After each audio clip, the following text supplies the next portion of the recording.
Hello student, बहुत बहुत स्वागत है आपका आदर्श शिक्षा समिति के यूट्यूब चैनल पर।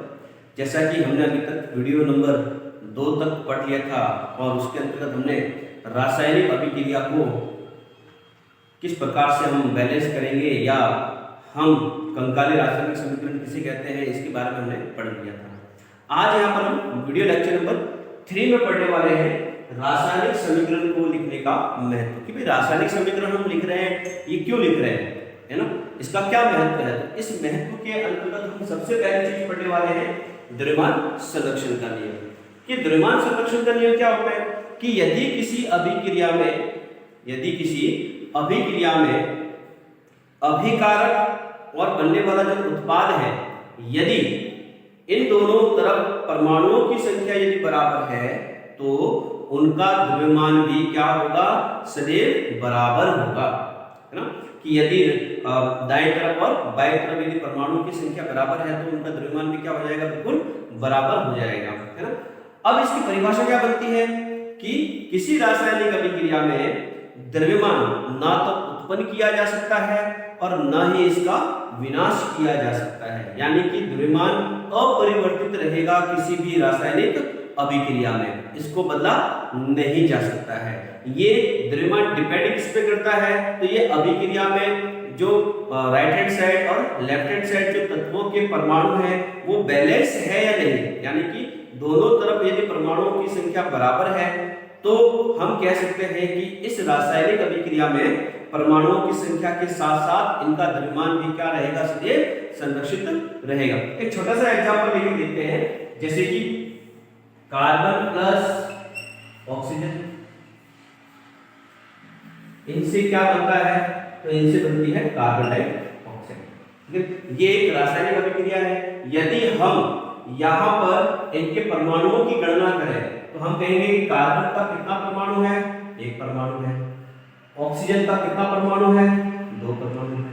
ठीक उसी प्रकार यदि हम उत्पाद में देखते हैं तो कार्बन का 1 परमाणु है और ऑक्सीजन का 2 परमाणु है। सॉरी 2 परमाणु है। तो इस तरह से हम क्या कह सकते हैं कि बाईं तरफ और दाईं तरफ दोनों तरफ ही परमाणुओं की संख्या कैसी है, बराबर है। जब परमाणुओं की संख्या बराबर है तो क्या इनका द्रव्यमान भी बराबर होगा या नहीं होगा। यानी कि ये तो हो गया अभिक्रिया से पहले और ये हो गया अभिक्रिया के बाद। यानी कि अभिक्रिया से पहले और अभिक्रिया के बाद द्रव्यमान सदैव क्या रहेगा, संरक्षित रहता है।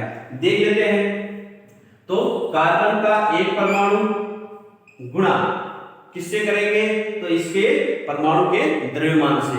इसका द्रव्यमान कितना होता है, तो 12। बीच में किसका चिन्ह है, प्लस का। ऑक्सीजन की कितने परमाणु हैं, 2 परमाणु। ऑक्सीजन का एटॉमिक मास यानी कि परमाणु का द्रव्यमान कितना होता है, 1 का होता है 16। यानी कि एक ऑक्सीजन के परमाणु का जो द्रव्यमान रहेगा वो क्या रहेगा, 16 रहेगा। ठीक उसी प्रकार यहां कार्बन का 1 परमाणु है, कितने होते हैं इसके परमाणु का द्रव्यमान, तो 12। प्लस ऑक्सीजन की कितने परमाणु हैं, 2। 1 परमाणु का द्रव्यमान कितना होता है, 16। ठीक है, उसी प्रकार यदि इसको मल्टीप्लाई करें तो क्या आ जाएगा, 12 प्लस 16 दूनी 32। वहां भी क्या रहेगा, 12 प्लस 16 दूनी 32। यदि हम इसको इक्वल करें तो क्या हो जाएगा, 44 एटॉमिक मास यूनिट। इसका भी क्या रहेगा, 44 AMU एटॉमिक मास यूनिट। तो हमने क्या देखा कि अभिक्रिया से पहले यानी कि इन अभिकारकों का जो कुल द्रव्यमान था वो क्या था, 44 AMU एटॉमिक मास यूनिट। ठीक उसी प्रकार जब इन दोनों ने मिलकर किसी प्रोडक्ट को बनाया, उस प्रोडक्ट का यदि मैंने मेजरमेंट किया तो भी मुझे कितना प्राप्त होता है, जितना अभिकारक का मुझे प्राप्त होता है उतना का उतना मुझे उत्पाद का भी प्राप्त होता है।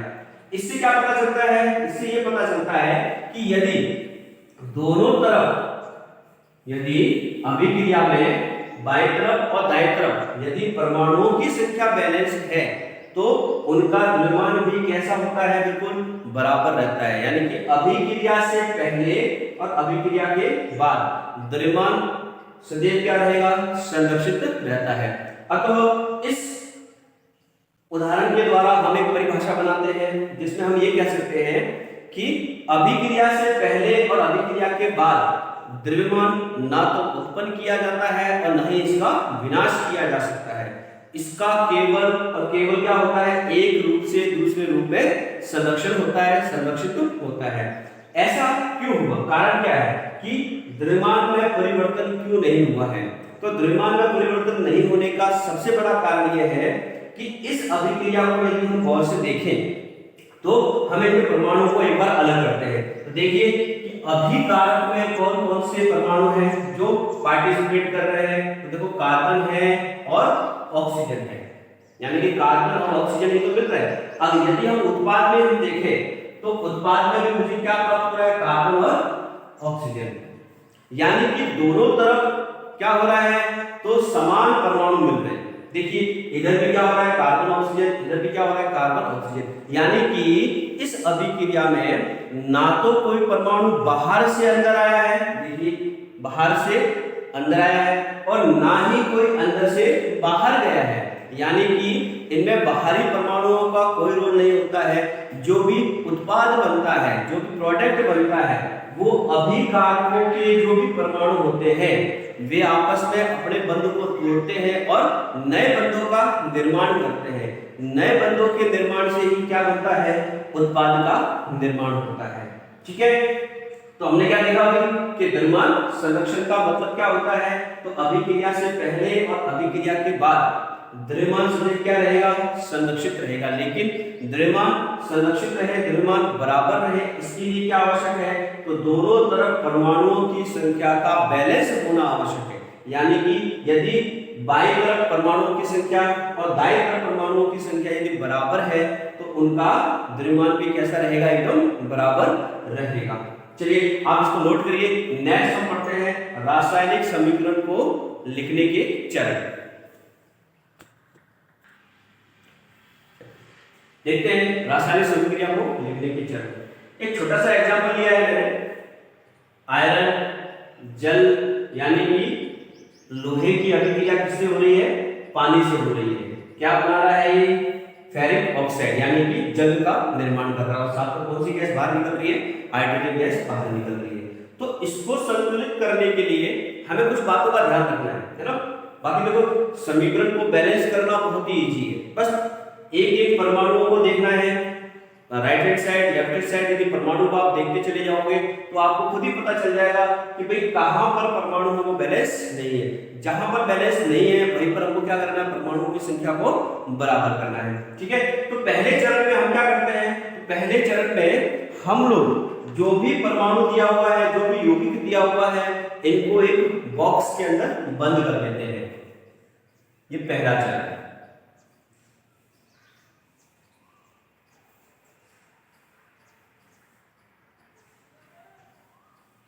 क्या कर लिया हमने, इनको बॉक्स में बंद कर दिया है। दूसरे चरण में हम क्या करेंगे कि जो भी अभिकारक में परमाणु दिए हुए हैं यौगिक के अंदर और जो उत्पाद में जो भी परमाणु दिए हुए हैं उनको हम लिख लेंगे। तो देखिए यहां पर क्या लिखा हुआ है, आयरन, यहां पर क्या देखो ये एक यौगिक है, इस यौगिक में कितने परमाणु दिए हुए हैं, देखो हाइड्रोजन के 2 परमाणु और ऑक्सीजन का 1 परमाणु दिया हुआ है। तो यानी कि हाइड्रोजन और तीसरा कौन सा हो जाएगा, ऑक्सीजन। ये तो किसकी बात रही, अभिकारक की बात रही।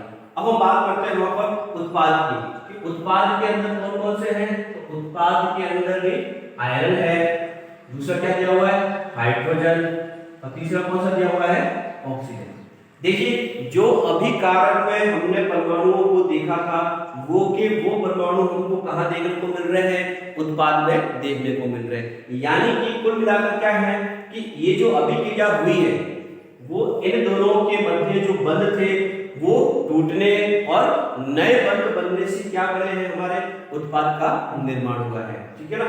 अभिक्रिया में कोई पदार्थ, कोई परमाणु या कोई तत्व ना तो बाहर से अंदर आ रहा है और ना ही अंदर से बाहर जा रहा है। इसलिए हम क्या कह सकते हैं कि अभिक्रिया के दौरान इस में जो भी द्रव्यमान रहेगा अभिकारक का और उत्पाद का, वो सदैव क्या रहेगा, संरक्षित रहेगा, बराबर रहेगा। चलिए नेक्स्ट हम तीसरा देखते हैं कि अभिकारक में जो भी परमाणु की संख्या दी हुई है और उत्पाद में जो भी परमाणु की संख्या दी हुई है उसको हम नोट करते हैं। तो यहां पर हम देखें तो आयरन के कितने परमाणु हैं, एक परमाणु है। हाइड्रोजन के कितने परमाणु हैं, यहाँ पर दो परमाणु है। ऑक्सीजन का कितना परमाणु है, यहाँ पर एक परमाणु है। ठीक है, ठीक उसी प्रकार उत्पाद में देखते हैं तो यहां पर आयरन के कितने दिख रहे हैं, तीन।